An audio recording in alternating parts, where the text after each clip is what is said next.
திருச்சிட்டம்பலம். திருவாசகம். திருவெண்பா. அணைந்தோர் தன்மை. அறையோ அறிவாருக்கு அனைத்துலகும் ஈன்ற மறையோனும் மாலும் மால்கொள்ளும் இறையோன் பெருந்துறையுள் மேய பெருமான் பிரியாது இருந்துரையும் என் நெஞ்சத்து இன்று.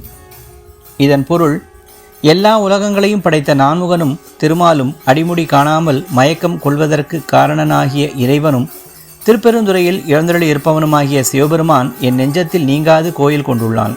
இறைவன் எங்கிருக்கின்றான் என்று தேடி அறிய விரும்புபவர்களுக்கு நான் கூறும் உறுதி சொல்லாகும் இது. திருச்சிட்டம்பலம்.